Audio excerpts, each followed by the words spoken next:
Welcome everyone to today's webinar. I am Ayla Ellison, Managing Editor with Becker's Hospital Review. We will begin today's webinar with a presentation and we'll have time at the end of the hour for a question and answer session. You can submit any questions you have throughout the webinar by typing them into your control panel in the space labeled Enter a Question for Staff and clicking Send. We are looking forward to hearing your questions. Additionally, in about a week following the webinar, we will be sending you a copy of the presentation to the email you used to register. At this time, it is now my pleasure to start today's webinar by introducing our presenters. Hae Lim is a principal scientist with the Medtronic AF Solutions Clinical Organization. Hae's focus is on clinical science, and he works with electrophysiologists from around the world to design and execute clinical research studies in the area of atrial fibrillation. Mark Burton is a director with the Medtronic Market Access and Customer Economics Organization. Mark's focus is on healthcare economics in the United States, and he leads a team that provides both education and support to hospitals on the economics of Medtronic cardiac rhythm technologies. Hae, I'll now turn the floor over to you. Thank you for that introduction, and welcome to our webinar on atrial fibrillation. As a reminder, we will discuss published studies, and your own experience may vary. Today, we will discuss three topics. We will discuss the clinical burden and economic impact of atrial fibrillation. We will also discuss the opportunities to improve clinical care and outcomes in atrial fibrillation. And finally, we will examine the economic impact of the CRYOBALLOON technology on the treatment of patients with AF. We will examine the clinical burden and economic impact of atrial fibrillation first. Atrial fibrillation, also known as AF or AFib, in its simplest definition is a rapid and irregular heartbeat, which is often felt as palpitations. The heart on the left is in normal sinus rhythm. The heart on the right is in atrial fibrillation. During AF, the heart's upper two chambers, known as atria, beat chaotically and out of coordination with the rest of the heart. Although AF is not typically life-threatening on its own, it is a serious medical condition, and it can require emergency treatment. AF is estimated to affect nearly 1.5 to 2% of the population. The likelihood of developing AF increases with age. At an age above 60, 1 in 25 people will have AF. At an age above 80, 1 in 10 people will have AF. Patients with AF have a median age of 75 years old, and approximately 70% of AF patients are in the age between 65 and 85 years old.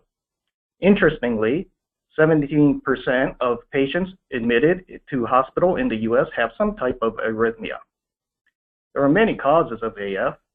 The underlying disease mechanism requires an initiating event, such as a focal atrial activity or an arrhythmic trigger, and a substrate to maintain the arrhythmia, such as a dilated left atrial chamber.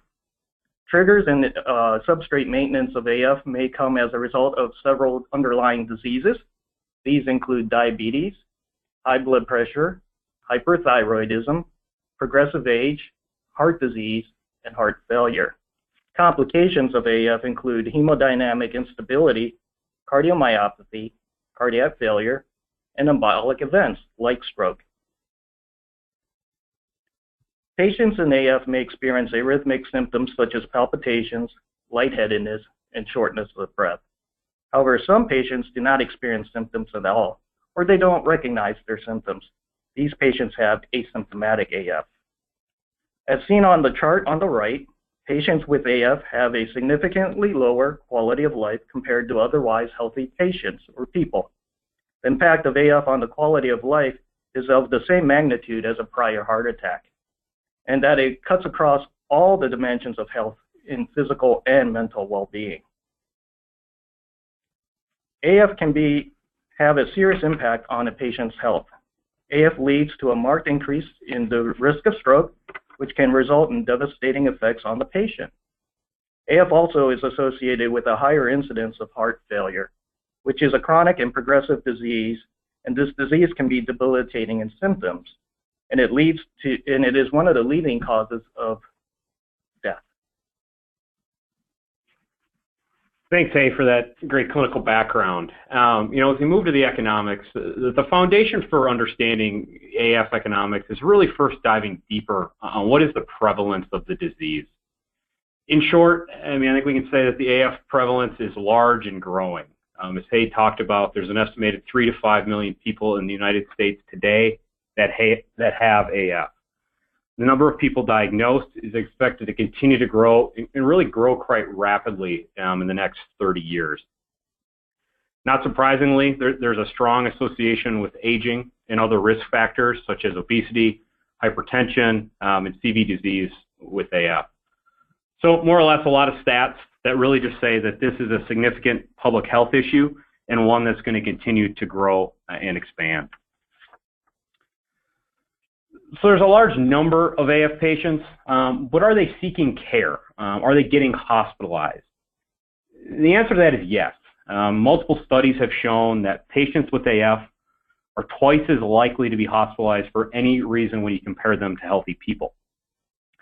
They're also 4 times as likely to undergo a CV hospitalization and 8 times as likely to experience multiple CV hospitalizations. So clearly they're seeking care in a hospital setting. A quick analysis that we did of MedPAR data for 2015 showed that the average hospital will have anywhere from 100 to 200 patients with a primary diagnosis of AF getting admitted to their facility. So to take this one step further, it'll surprise no one that the high care delivered in the hospital leads to a large dollar impact on the U.S. healthcare system. We've all seen this for years in heart failure, these really big numbers and big societal impacts. But it really holds true when we look at the AF numbers as well. Estimates suggest that treating AF patients costs the U.S. healthcare system $26 billion per year, so a massive, massive number. Roughly $6 billion of that comes from direct AF treatment, with an additional $20 billion coming from what we'll call indirect or non-cardiovascular costs directly. If we take that to a patient level, what is an actual patient cost? These are big, large numbers, and at times can be hard to get your full heads around them. If we take that on a patient level, a patient with AF incurs a net annual incremental cost of $8,700. When you compare that to a same patient group, so similar disease, similar comorbidity, but does not have AF diagnosis, that's a 73% increase over that healthy population. So clearly the cost burden for AF is high, especially in the hospital. This is a quick look at what AF hospitalizations are. So if we look deeper at that, the average cost for an AF hospitalization is very significant. Averages around $8,300 in 2015. Again, this is a MedPAR analysis. And you can see that there's great variability, again, surprising nobody when you start adding comorbidities to this. If there's patients with a history of heart failure as well as AF, their average costs can go north of $30,000. It is also not surprising that AF hospitalizations have a very high variability when it comes to length of stay. This is a chart that looks at length of stay compared across CHAD score. So length of stay varies from under 3 days to longer than a week as you look across this continuum. This, like many other cardiac medical admissions, length of stay is really that ultimate driver of potential profitability for a hospitalization. As we look at this nationally, on average, AF hospitalizations are not profitable admissions. So clearly there's a need here to continue to focus on this patient population and invest in increased care as well as technology to stem the tide of what we've seen here is pretty significant cost burden. And now what we'll do is examine the opportunities to improve clinical care and outcomes in AF. When we talk about treatments in AF, there are 2 treatment options that we have to talk about. That is to reduce the risk of stroke and to manage the symptoms of atrial fibrillation, so arrhythmia. For stroke prevention, anticoagulation therapy is an important component for the treatment of AF as it will minimize the embolic risk, that is the risk of stroke. Patients have traditionally used warfarin as an effective anticoagulation drug.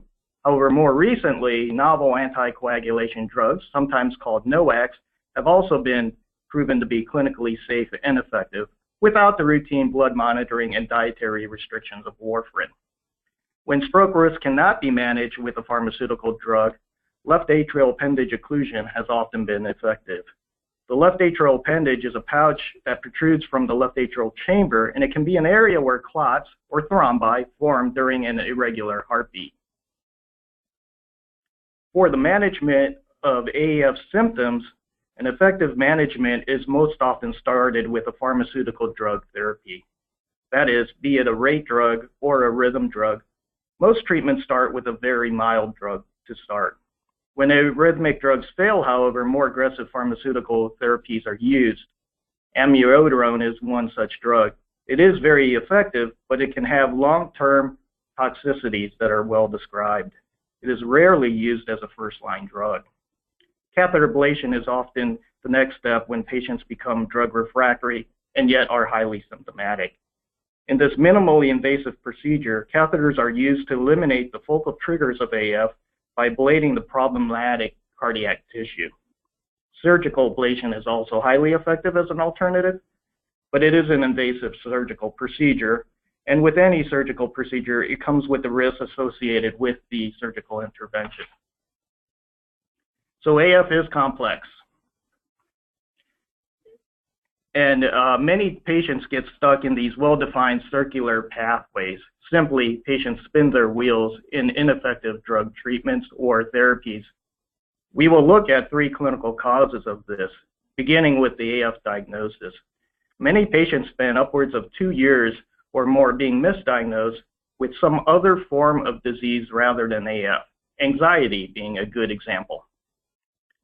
When they receive cardiac care, there can be times when a patient should move onward from general cardiology care to electrophysiology care, that is EP care, especially when the patients become drug refractory. When they are at that EP stage of care and a catheter ablation procedure is being considered, patients and caregivers must continue to look for modern technologies that will increase both efficacy and safety. As a review, patients and caregivers can improve the speed to an AF diagnosis. They can decrease the time for an AF referral when they are in general cardiology treatment, and they can invest in technologies that deliver predictable outcomes.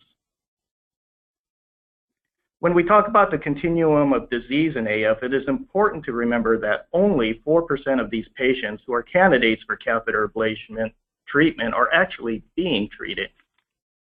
AF is a progressive disease that can become much harder to treat as symptoms become more severe. And importantly, in the next couple of slides, we'll be focusing on drug refractory symptomatic paroxysmal AF. Catheter ablation is superior to antiarrhythmic drug. When examining randomized clinical trials that compared drug therapy to catheter ablation, we see that catheter ablation is more effective. On the left, we have the radiofrequency device trial, and on the right, we have the CRYOBALLOON device trial. Both of these trials compared against drug treatment. In both cases, the Kaplan-Meier survivability plot demonstrates that catheter ablation response, that is the top line, were more effective, and patients stayed and maintained normal sinus rhythm. When we look at AF treatment, the amount of time patients spend in AF can be detrimental to the effects of the good outcome. That is, it's important to remember that one of the strongest predictors of a successful catheter ablation for AF is the time spent from the first diagnosis of AF to the first AF ablation. And this is a linear result. Simply, the patients with the shortest time interval, that is the blue line, did the best, and the patients with the longest time interval, that is the black line, did the worst. Any delay in treatment had an impact on the procedural success. However, if you talk to your EP, the patients in the blue line are not typical. That is, many patients delay treatment for a variety of reasons. So when we talk about the ablation procedure, let's take a quick look at the radiofrequency, that is the RF ablation procedure. This is a point-by-point RF ablation in the traditional method. It uses a single focal point catheter to deliver heat energy to ablate problematic cardiac tissue. During AF, the 4 pulmonary veins are critical AF triggers. RF uses electroanatomical mapping systems to connect lesions in a dot-to-dot manner while being viewed by the mapping system. The connection of these points are used to encircle the pulmonary veins, and electrical isolation of the arrhythmic signals in the pulmonary veins from the rest of the left atrial chamber is achieved when these dots are all successfully connected. The CRYOBALLOON catheter system is the modern device that is purpose-built for AF treatment. Here, cold is delivered in a single shot system. These lesions form around the pulmonary vein, and the catheter is simple to operate. That is, it uses an over-the-wire delivery system and has a short learning curve of adoption for users. If I could summarize this, when you're looking at an effective point-by-point RF treatment, you need to get 100 things right. That is, you need to connect all dot-to-dot lesions to encircle a pulmonary vein. In a cryoballoon procedure, you need to get 4 things correctly done to have an effective outcome. Now let's discuss a randomized clinical trial that compared cryo versus RF in a head-to-head manner. That is, the Fire and Ice trial is currently the largest randomized study examining radiofrequency catheters and cryoballoon technology evaluated in 750 patients. In this trial, the primary efficacy endpoint was the time to first occurrence of a failure event. That is, that AF was detected at greater than 30 seconds, or atrial tachycardia or atrial flutter was detected, or patients had a prescription of an antiarrhythmic drug, or a repeat ablation after the index procedure. This trial also looked at a safety endpoint, and that was the time to first occurrence of death, stroke, transient ischemic attack, or any treatment-related serious adverse event. Also, we looked at some secondary endpoints, including all recordings of cardiovascular hospitalizations, repeat ablations during the entire trial that had a maximum follow-up of 33 months and average follow-up of 1.5 years. So in this Fire and Ice trial, we were able to publish the results in the New England Journal of Medicine and the European Heart Journal. The Kaplan-Meier plot of survivability is shown, where the top line is the best result. That is, these patients were still able to maintain normal sinus rhythm after the ablation. The trial endpoints were achieved in this non-inferiority design study. That is, the cryoballoon and the radiofrequency catheters were not statistically different. Similarly, we had results of the safety endpoint show that there were no differences between catheters with regard to safety. So there were differences, however, in the Fire and Ice trial when looking at some of the other data points, and this includes cardiovascular rehospitalization. The cryoballoon did demonstrate fewer cardiovascular rehospitalizations. That is, in the cryoballoon group, 89 people had 139 cardiovascular rehospitalizations. Comparatively, in the RF group, 135 subjects had 203 cardiovascular rehospitalization events. The cryoballoon group had 34% fewer cardiovascular rehospitalizations after the index ablation. Similarly, when we looked at repeat ablation, the cryoballoon demonstrated fewer repeat ablations. In the cryoballoon group, 44 subjects had 49 repeat catheter ablations. In the RF group, 66 subjects had 70 repeat ablations. And again here, the cryoballoon had 33% fewer repeat ablations after the index procedure. Great, thanks a lot, Hay.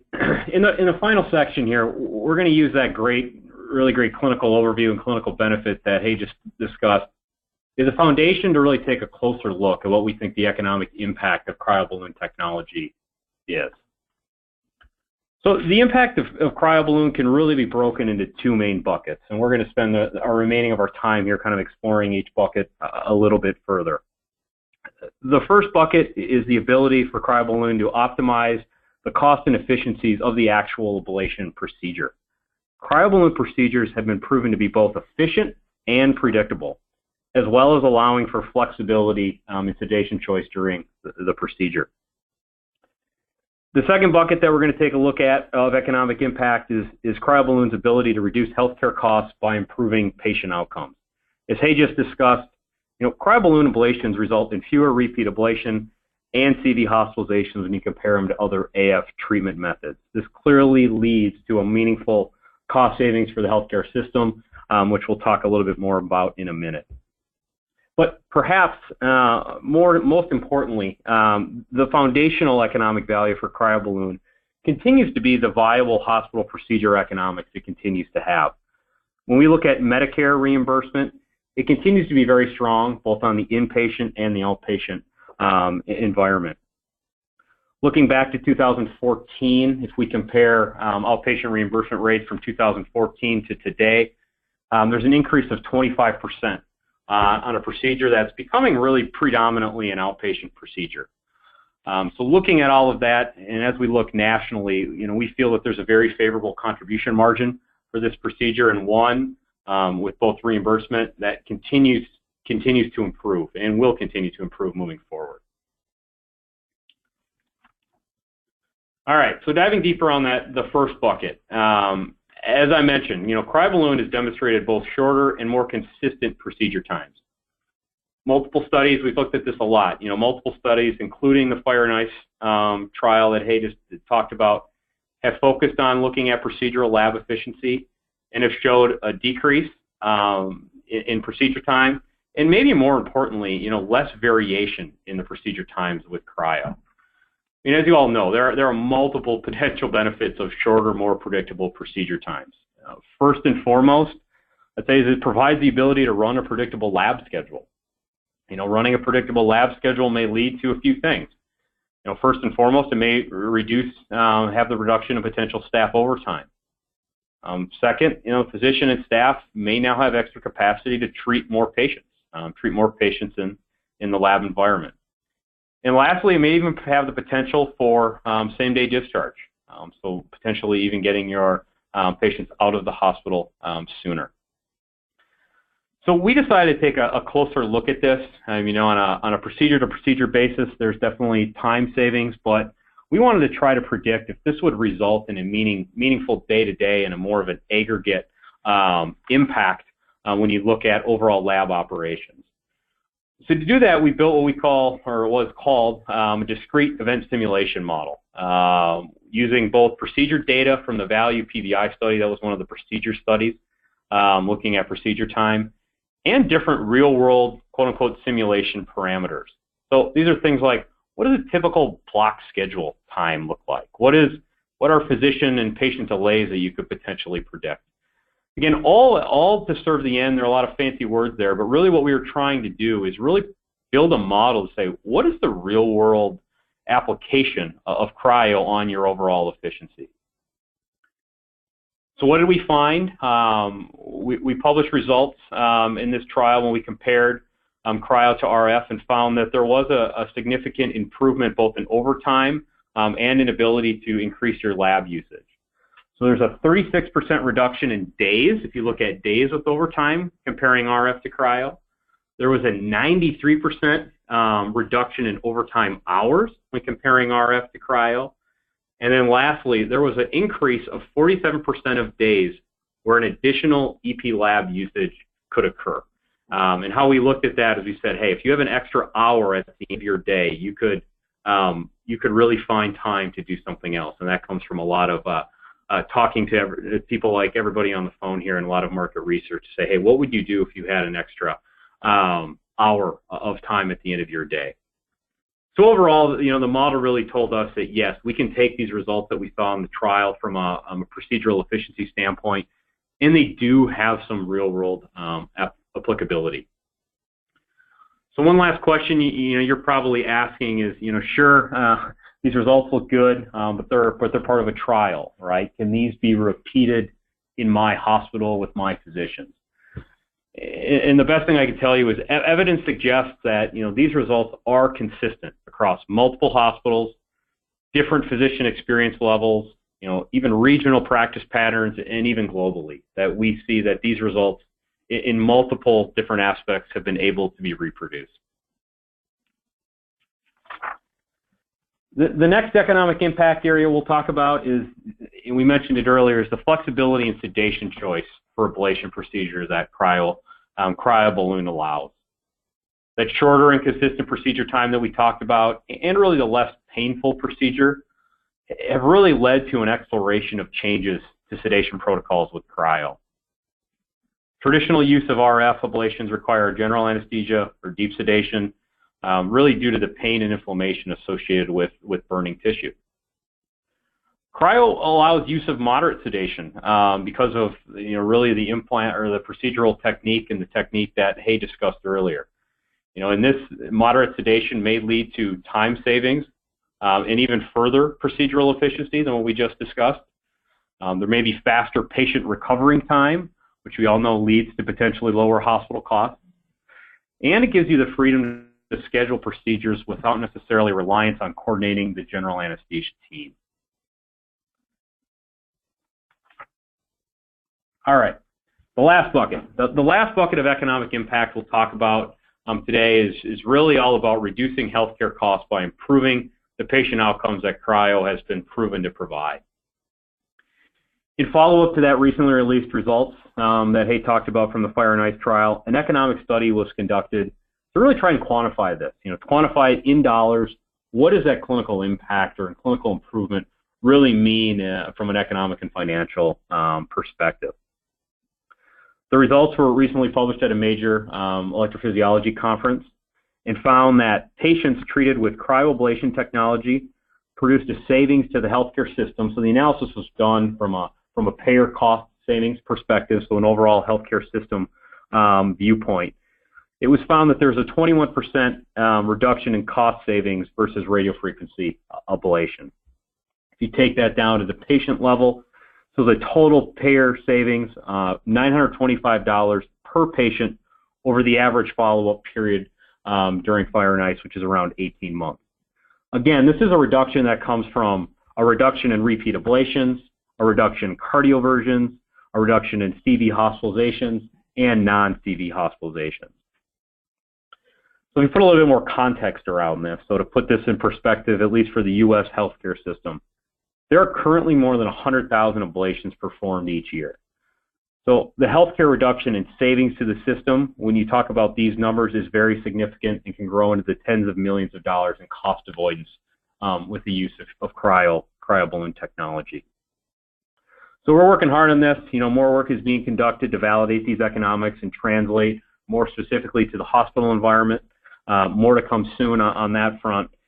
And as a quick side note, if anybody's interested in learning more about any of the economics or receiving what we call a customizable economic report, which gives you specific economics, or at least to the best of our ability for your specific hospital, please reach out to your local Medtronic AF Solutions representative, and they can get in touch with my team, the healthcare economic team, and we'd be more than happy to come out and have a detailed discussion around what these economics potentially mean to you.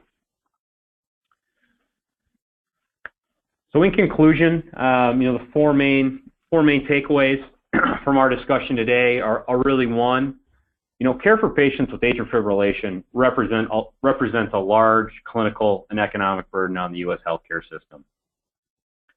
Two, catheter ablation has demonstrated great clinical benefit over medical management, and earlier treatment of indicated patients may improve those outcomes. Third, results from the Fire and Ice trial demonstrated the newer ablation technology, CRYOBALLOON, was non-inferior to the more established radiofrequency method of ablation.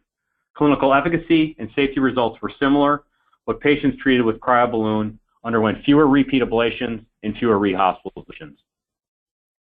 And lastly, CRYOBALLOON may provide cost efficiencies for both payers and hospitals for paroxysmal AF patients. As we think about this changing payment landscape that we are all a part of, this really is an economic impact or benefit that brings benefit both in today's world, in a fee-for-service world, but also as we look to the future, as we start to evolve into a fee-for-value payment model.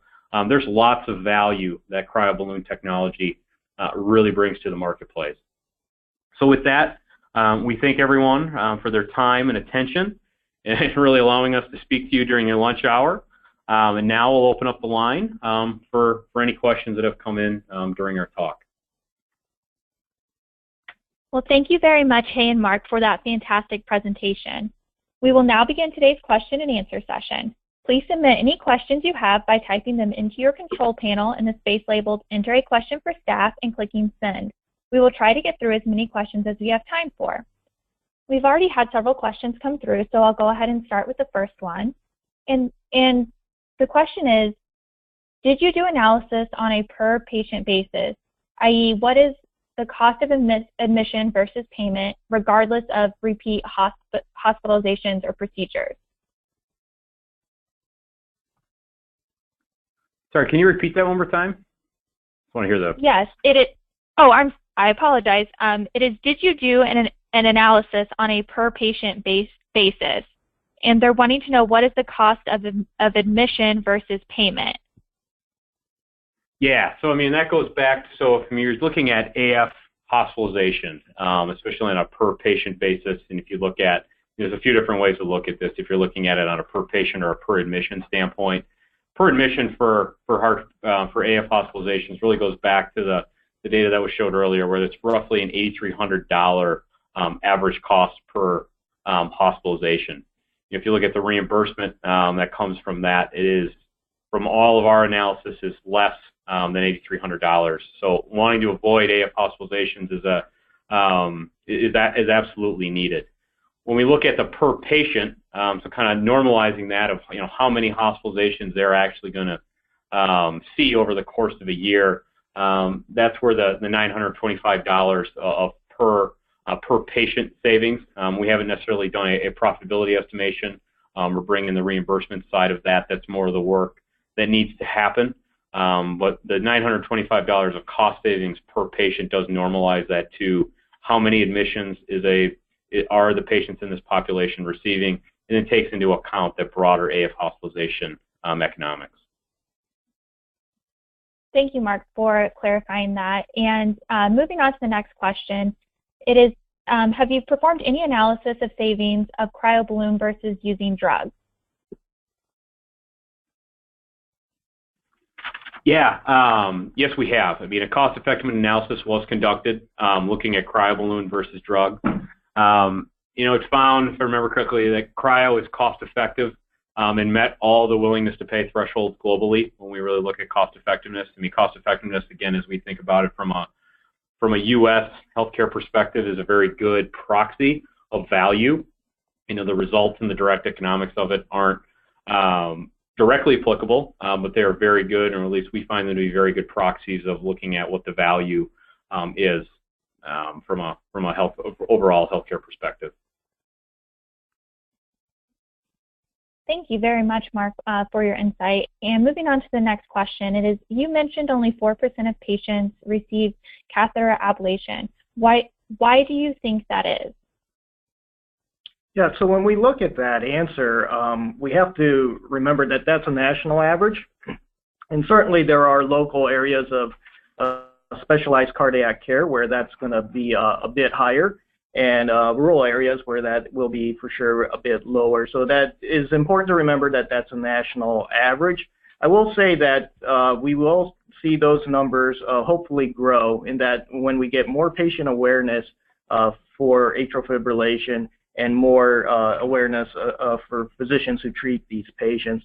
I will say that the direct-to-consumer kind of education that has happened around the more recent novel anticoagulation drugs have helped us see a bit of an uptick in that number. And so as we know that early treatment is necessary, we hope to see that grow. Well, thank you very much for your insight there. And moving on to the next question, it is, are the time savings with cryoballoon enough to be meaningful for EP labs? Yeah, that's a really good question. I mean, that was, really, if we kind of go back to why we did our fancy discrete simulation model. I mean, it was really to answer that question. It was really to say, okay, can we take these procedural time savings, which we found to really be in the range from anywhere from 15 to 90 minutes of savings per procedure, and really insert them into a real-world environment, and into real-world lab scheduling and block scheduling, and trying to figure out, is that meaningful? And I would say yes. I mean, we definitely found that, if you go back to some of the stats shared earlier, that there was 47% of days had extra time where we were able to free up 1 to 2 hours per day, which allowed for more lab usage. So, yeah, I mean, to kind of put a period on this, I would say definitely that the time savings are meaningful. They're significant, and when put into a real-world environment, real things can be done because of it. Well, thank you very much. And moving on to one last question, it is, what % of AF patients are paroxysmal versus all else? Yeah, so I will say that what we see is, just a rough estimate, is about a third of the patients are in paroxysmal disease. I think as the diagnostic equipment gets better and better, we might see a little bit of change in that. And certainly AF is a progressive disease, so that answer is somewhat predicated on the ability to first diagnose our patients when they come into electrophysiology care. But we hope that with early detection, we will see these patients earlier in their disease progress. And certainly the amount of patients in any one category of AF will be fluid as these treatments become more effective. Thank you very much. And that is all the time we have for today. But I want to again thank Hay and Mark for their excellent presentation, and to our audience for participating today. Please enjoy the rest of your day, and we look forward to having you join us for future webinars.